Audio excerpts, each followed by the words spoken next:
this channel.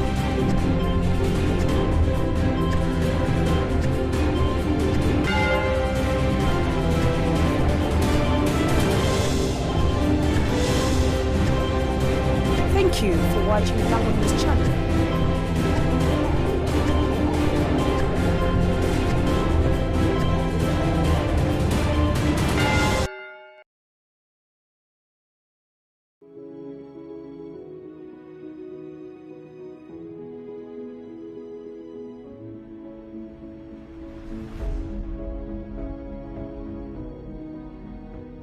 Anya Apio vite aburi wan tin man ma alingiri sel ti banya ward ti my town council ti Lira district. Her name is Apio, a resident of Lingiri Cell, Banya Ward, Amach Town Council in Lira district. Agamu chene me PDM yari ariapirwa adek. She got the money for PDM in 2023. La habong wen tutumia pira bero eno penete don ya bank 970,000 and then 30,000 remained in the bank. Ate bino puru kara chel kedi nyuagi. She planted maize. Awilo nyuagi saket sapara beach. She bought maize 15 sackets. Well me tutumia pira dek wiario 30,000 each sacket. Ate kela te puru por mergena deku dushu puru eka sadek. She used it, actually she planted it in 3 acres of land. Puru tutumia pira beach manula hachele nushu. Preparing the garden cost her 150 for the 3 acres. Ado tutumia pira beach. Weeding cost her 50,000. Akiru tutumia pira ngwen. Then spraying cost her 40,000. Tetunu doko ikwanyo kelo pashu. Time for harvest came. Atiyo kara chel kedi jo me pashu kedi jo amoruma. She used the family members and then the neighbors. Wara wilo kadek me chama me tutumia pira Then rio. she bought lunch food for the people for the family, that is which cost her 20,000. Transport tetera tutumia pira beach. And transporting it from the garden to home cost her 50,000. Ate bi to nyuagi nanu ko she ngatoro konya. She came and then she removed it from the cup. Nyuagi nani terra mo cha pira ngwena beach. It gave her 45 sacks. Ate chato cha pira ngwen no. She sold 40 bags. Ate nungo miliona rio ke la habor. And she got 2,800,000.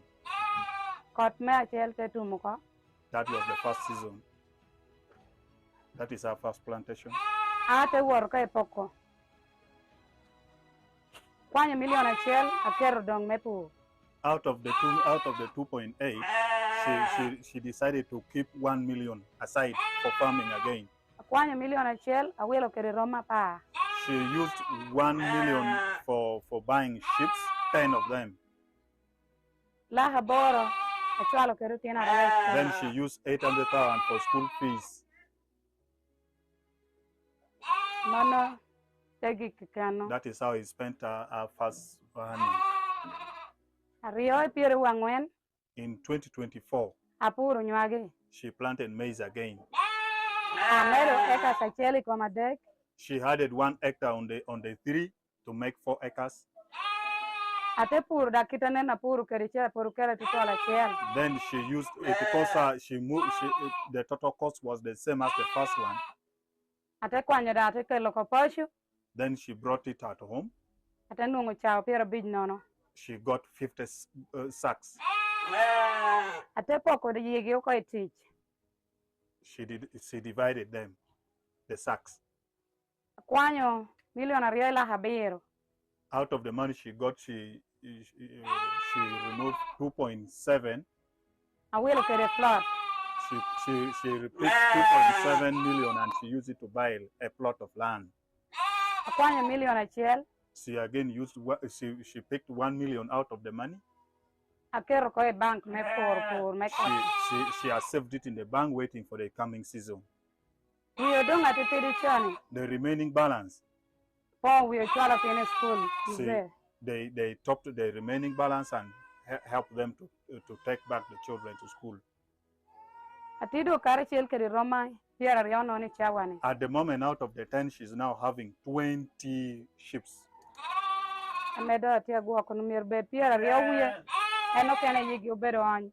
Ariote chato. It was supposed to be more than 20, but others got abortion, and then some were also not doing when she showed 2, which were not doing well. They were not very healthy, so she sold it at 150 each, totaling to 300,000. Mono bera PDM. That is how PDM has benefited her. Amita po PDM karashel kere teacher dushu. Mita po government me Uganda kuna kobonia po me chohoro chunmon dang yakina chenta me PDM Allah hokwa mona polo mi otino datia winya ba. She once again want to thank the president, and she want to thank his idea for bringing PDM that has helped very many women. Dana kobonia duong chunyo yini mede karashel kere meda we dang tun bodjo kene chane. Our appreciation is that President, His Excellency, should continue with the good heart. Apoya. Thank you.